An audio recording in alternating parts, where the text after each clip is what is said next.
Welcome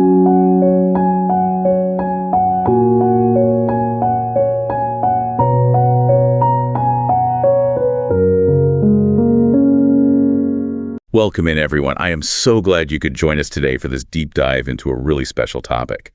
We are calling today's reflection from this week's sermon by our pastor. Yeah, and it really is a special one because we're taking some time today to just sit together and really unpack this profoundly moving message that our pastor shared with us recently. Right. It was about what it truly means to be seen, which sounds simple, on the surface, but the way it was presented was just so incredibly powerful. Oh, absolutely. It wasn't, some dense theological lecture at all. It was so grounded. And to really get into it, I think we have to start with that story from the pastor's message. Yes, the Yonkers visit. Just imagine this for a second.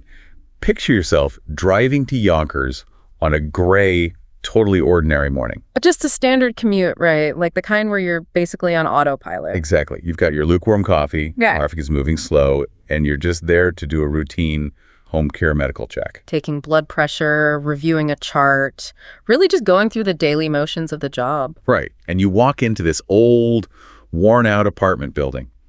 The pastor described how the hallway smelled a bit like, old carpet and boiled cabbage. Yeah, we've all been in buildings with that exact sort of heavy, stagnant atmosphere. For sure. And so you walk up to this worn-out door and you ring the bell. You have absolutely no idea what kind of atmosphere is waiting on the other side of that wood. Which is so true for that kind of work. Behind one door, there might be a TV blaring some morning game show or chaotic family arguments going on. Or just someone who is clearly annoyed that you're even there, right? Like their body language is just screaming, make this quick. Exactly. But this visit was so different. There was this heavy knock, a name called out, and then just waiting. And the pastor shared how you could hear these slow, very deliberate footsteps shuffling from inside. Then that metallic clank of the deadbolt sliding back. And when the door finally creaks open, standing there is this tiny, elderly woman, well into her 80s, originally from Eastern Europe, and she speaks very little English. But the thing that the pastor noted, the thing that really struck a chord, wasn't the cramped apartment or the meager furnishings, it was her face. Yeah, that overwhelming gentleness in her expression, it shifted the whole atmosphere in that tiny room immediately. It really did. And again, the intent of the visit was totally functional, right? Evaluating health conditions, ticking boxes on a medical form. But she kept interrupting the routine. She kept saying the exact same phrase over and over. Thank you. Right. Thank you for coming all this way. Thank you for visiting me. Thank you for being so kind to me. And, at first glance, you might just assume, well, her English vocabulary is limited, so she's just repeating herself. Yeah, you just smile, nod, and go back to checking her vitals on the clipboard. But then it was time to leave. And that's when the emotional weight of the room it completely changed. She reached out, so gently, and took the pastor's hand. She embraced them for a moment and said it one more time. Thank you for coming. But her voice was physically trembling. Actual tears. Tears had pooled in her eyes and were spilling over, which really introduces this core mystery that the pastor grappled with on the drive home. Right, like, why was she crying? What actually happened in that entirely unremarkable medical visit to move an 80-year-old woman to tears? Because, there was no special gift brought to her. No massive life crisis had been solved. No, it was just a blood pressure cuff and a stethoscope. But the realization the pastor shared with us is honestly heartbreaking. It really is, because she wasn't crying out of gratitude for a medical checkup. She was crying because someone had knocked on her door. Someone remembered her name. Someone actually came looking for her. And this transitions so perfectly into the core insight from the message about the true nature of loneliness. Yeah, because we tend to define loneliness purely by geography, don't we? Like the physical state, being alone in a room. Right, like being isolated. But the pastor explained that true loneliness is much deeper. It's psychological, it's spiritual. It's this devastating, quiet belief that you have been entirely forgotten.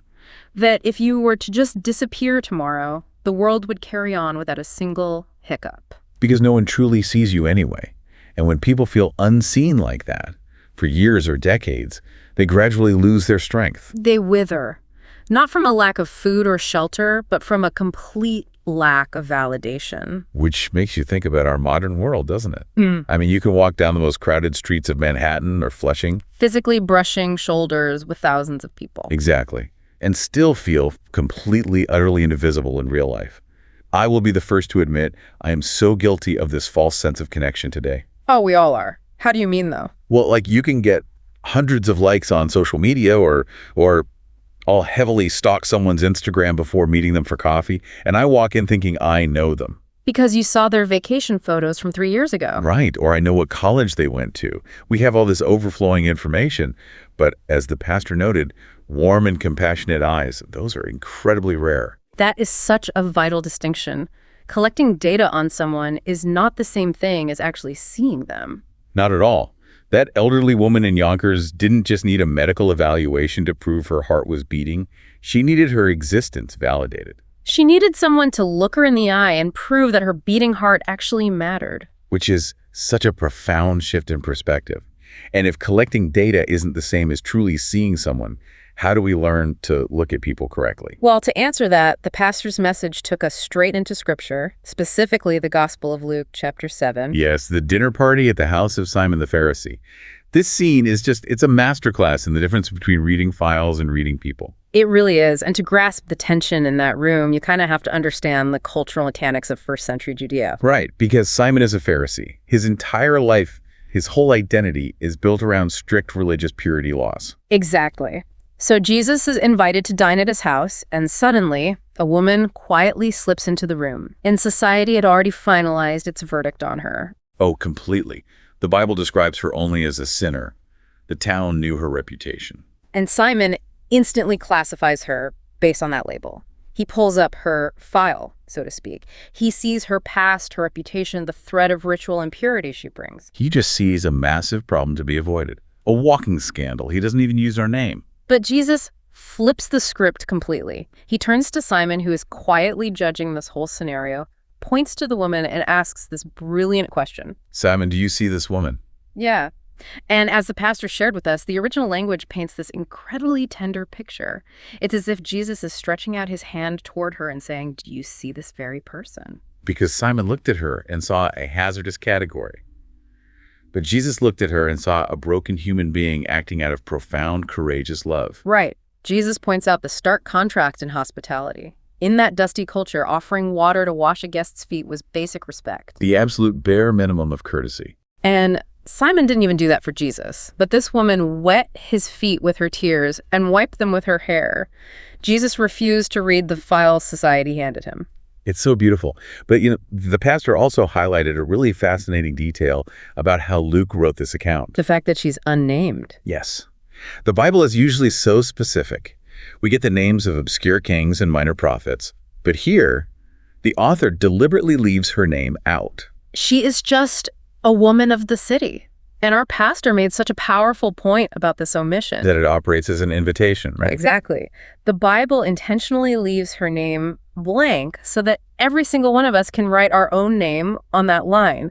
We are this woman. We are the ones carrying around these heavy files full of our failures and our past, just hoping someone will look past them. Hoping someone will read us and not just our rap sheet. Okay, and I have to push back just a little bit here on a purely practical level. Sir, go ahead. Because, as the pastor noted, we instantly attach labels to people. Good, difficult, successful, failure.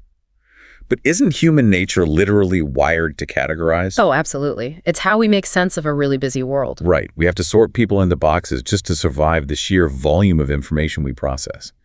So how do we practically stop reading files, resumes, financial status, when society conditions us to do exactly that? It is incredibly difficult. But the answer from the pastor's message is that God doesn't read files, he reads people.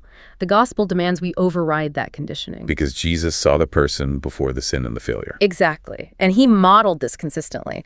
The pastor actually walked us through the rest of Luke 7, showing how Jesus encounters 4 vastly different people and applies this exact same gaze to all of them. Oh, yeah. The contrast between them is staggering. I mean, first you have the Roman centurion, a man with massive military power, authority, wealth. His file says he's an oppressor, an enemy of the Jewish people.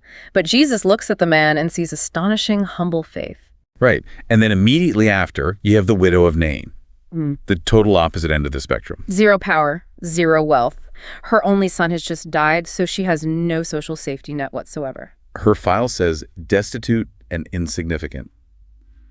But Jesus looks at her, and the text says he had deep compassion. He sees her crushing grief. Then you've got John the Baptist, this spiritual giant, but right now he's rotting in prison, struggling with paralyzing doubt. Sending messengers to ask, are you really the one? His file in that moment might read, failed prophet or doubter. But Jesus honors him. He sees his fragile humanity and declares his greatness. And finally, you have the unnamed sinful woman we just talked about. 4 completely different backgrounds, different socioeconomic statuses, different struggles, but they all share one unifying reality.